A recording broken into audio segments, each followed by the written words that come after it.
샬롬 반갑습니다. 4월 16일 목요일 아침 오늘 새벽 기도에 또 같이 말씀을 나누고자 합니다. 오늘은 여호와께 돌아가자 같이 찬양하고 말씀 나누도록 하겠습니다.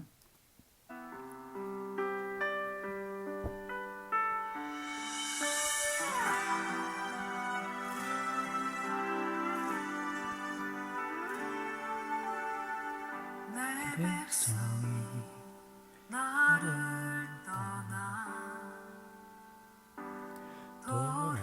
돌아섰지만 내 사랑이 내 백성을 보기 못하니 내 모든 것 내어주고 나 그들을 얻으리라. 여호와께 돌아가자. 우린 돌아서도 그는 변치 않네. 여호와께 돌아가자. 우린 넘어져도 그 사랑 영원하네.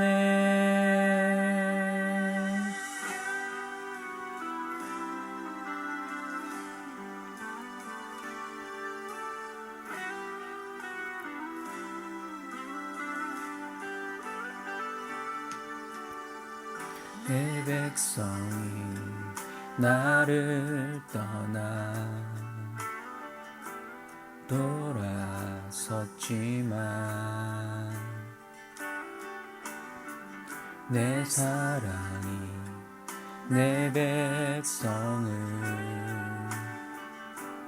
보기 못하니 내 모든 것 내어주고 나 그들을 얻으리라. 여호와께 돌아가자.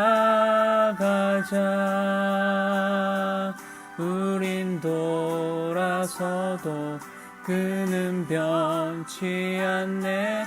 여호와께 돌아가자. 우린 넘어져도 그 사랑 영원하네. 사랑은 오래 참고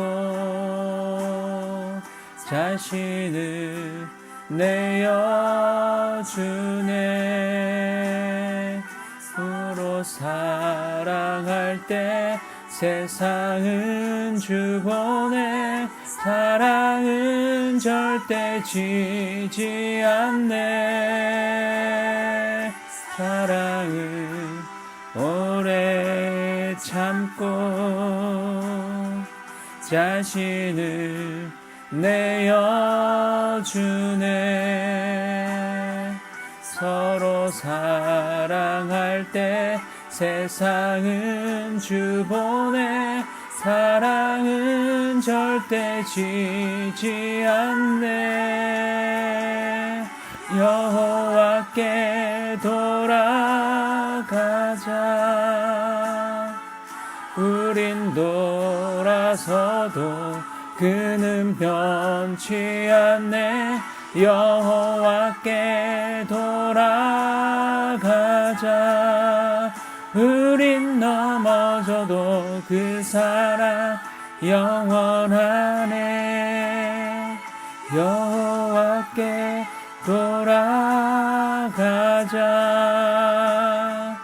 우린 돌아서도 그는 변치 않네. 여호와께 돌아가자. 우린 넘어져도 그 사랑 영원하네. 아멘. 오늘은 하나님께 나아가자라는 제목으로 말씀을 나누고자 합니다. 사사기 11장 1절에서 11절까지 표준세 번역으로 제가 한번 읽어드리겠습니다. 길르앗 사람 입다는 굉장한 용사였다. 그는 길르앗이 창녀에게서 낳은 아들이다. 길르앗의 본초도 여러 아들을 낳았는데 그들이 자라서 입다를 쫓아내며 그에게 말하였다. 너는 우리의 어머니가 아닌 다른 여인의 아들이므로 우리 아버지의 유산을 이어받을 수 없다. 그래서 입다는 자기의 이복 형제들을 피하여 도망가서 돕이라는 땅에서 살았는데 건달패들이 입다에게 모여들어 그를 따라다녔다. 얼마 뒤에 암몬 자손이 이스라엘을 쳐들어왔다. 암몬 자손이 이스라엘을 쳐들어오자 길르앗의 장로들이 입다를 데려오려고 돕 땅에 가서 그에게 말하였다. 와서 우리의 지휘관이 되어 주시오. 그래야 우리가 암몬 자손에 칠 수 있겠소. 그러나 입다는 길르앗의 장로들에게 말하였다. 당신들이 나를 미워하여 우리 아버지 집에서 나를 쫓아낼 때는 언제이고 어려움을 당하고 있다고 해서 나에게 올 때는 또 언제요? 그러자 길르앗의 장로들이 입다에게 대답하였다. 바로 그렇기 때문에 우리가 당신을 찾아온 것이요. 우리와 함께 가서 암몬 자손과 싸운다면 당신은 모든 길르앗 사람의 통치자가 될 것이요. 입다가 길르앗 장로들에게 물었다. 당신들이 나를 데리고 가서 암몬 자손과 싸울 때에 주님께서 그들을 나에게 넘겨주신다면 과연 당신들은 나를 통치자로 받들겠소? 그러자 길르앗의 장로들이 입다에게 다짐하였다. 주님께서 우리 사이의 증인이십니다. 당신이 말한 그대로 우리가 할 것입니다. 입다가 길르앗의 장로들을 따라가니 백성이 그를 자기들의 통치자와 지휘관으로 삼았다. 입다는 그가 나눈 모든 말을 미스바에서 주님께 말씀드렸다. 아멘. 오늘 제목 하나님께 나아가자라는 제목으로 말씀을 나누는데요. 이 11장 입다가 등장하는 장면입니다. 전체 사사기 21장의 거의 이제 중간격에 해당되는데 사사들이 이렇게 등장하는 장면들 속에서 저는 좀 중간 지점이 기드온이 좀 기점이라는 생각을 좀 해봅니다.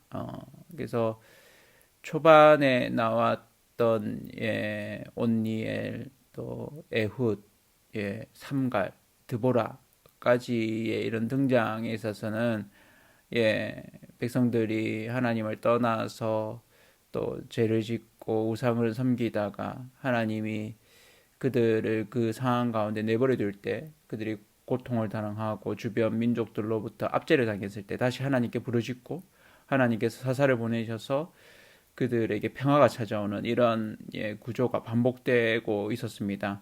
그런데 기드온을 기점으로 그런 구조가 좀 엇나가게 됩니다. 그 전까지 이렇게 반복되던 패턴에서 기드온이 스스로는 왕이 되지 않겠다고 하고서는 왕과 같은 행세를 하고 또 그것을 보고 배운 아비멜렉이 그 형제들을 다 죽이고 스스로 왕이 되어서 그로 인한 고충을 겪게 되죠. 그러면서 이 사사기의 흐름이 조금 달라지게 되는 것을 보게 됩니다. 그래서 10장, 우리 어제 10장 말씀 나눴는데 10장에서는 이들이 그 돌라 또 야일 이렇게 등장하는 사사들이 등장한 이후에 하나님께 부르짖지만 하나님께서 그 전에 반응과는 조금 다른 그런 반응을 보입니다. 하나님께서 더 이상 참지 않겠다 하는 그런 좀 반응. 그래서 너희가 믿는 신에게 가봐라. 그들에게 요구해라. 하나님이 좀 그렇게 반응하시죠. 그리고는 그들을 내버려 두십니다. 그로 인해서 그들이 고통당하고 압제당할 때 하나님이 근심하시죠. 그러니까 물가에 내놨는데 자기 하고 싶은 대로 해놨는데 이제 그거로 인한 고통을 지켜보시는 거죠. 그런 과정. 그러고 나서 이 11장에 오게 되면 좀 이들이 하나님께 묻지 않습니다. 어려움에 처했는데 그 어려움에 처한 상태에서 이들이 하나님께 묻지 않고 길르앗의 이 사람들 장로들이 이전의 가정이었으면 어떻습니까? 어려움을 겪으며 하나님께 나아가서 물어야 되는데 하나님께 묻지 않고 사람들 누가 우리를 구원할 사람이 있느냐라고 이야기하면서 길르앗 내부적으로 사람을 찾지만 찾지 못하고 결국 돕 땅에 거주하는 이 돕이라는 뜻이 좋다라는 뜻이랍니다. 그래서 이 좋은 땅. 근데 거기에 거주하는 이들을 보면 잡류라고 이렇게 표현되어 있는데 표준세 번역에도 건달 이렇게 되어 있는. 그래서 일종의 용병인 거죠.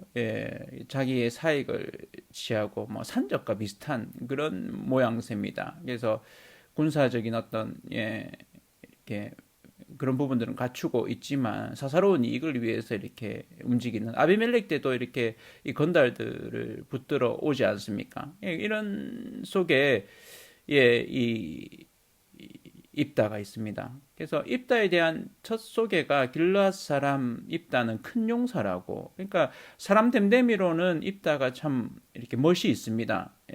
그래서 오늘 본문이나 내일 본문에서 보면 입다 자체는 싸움도 잘하고 지혜도 있고 이렇게 말빨도 좋은 이런 사람임을 알 수 있습니다. 근데 그에게 한 가지 이렇게 흠이 있습니다. 그건 뭐냐면 장자인데도 불구하고 이 길르앗이라는 이 사람이 지역 유지쯤 되는 것 같습니다. 그래서 이 길르앗이 이렇게 기생 아비멜렉도 첩의 이렇게 자녀였는데 기생으로부터 낳은 아들이었습니다. 그러다 보니까 이 이제 유산 문제가 생긴 겁니다. 그러니까 이 유산을 주지 않기 위해서 그 형제들이 입다를 쫓아내버린 겁니다. 그러니까 입다는 좀 인생을 등지고 돕 땅에서 또 주변에 사람들이 모여듭니다. 힘도 있고 이렇게 나름대로 이렇게 리더십도 있는 거죠. 그래서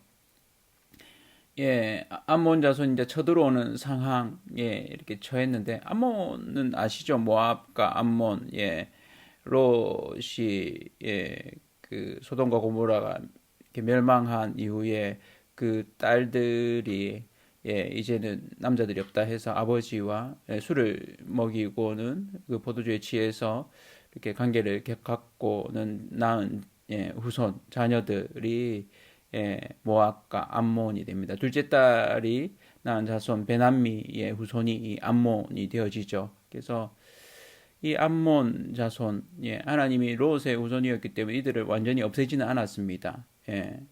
그래서 이 암몬 자손이 이제 치러 들어오는 상황들에 어쩌지 못하는, 그러니까 암몬 자손들이 쳐들어오는데도 이들이 힘이 없는 겁니다. 이스라엘이 지금 아무도 이렇게 이에 대해서 거부하거나 막을 수 없는 이런 좀 상황에 처해 있는. 그래서 기드온 때와 비슷한 또 더 기드온 때보다 더 심한 이런 부분들을 좀 보게 됩니다. 결국 내부적으로 사람을 찾지 못해서 이 장로들이 입다에게 가서 우리의 장관, 지휘관, 그러니까 전쟁에 참여해서 전쟁에 이길 수 있도록 해달라는 것입니다. 그러니까 전쟁에 한시적으로 이용하기 위해서 찾아갔는데 그 이야기를 듣고는 이 입다가 주도권을 자기가 집니다.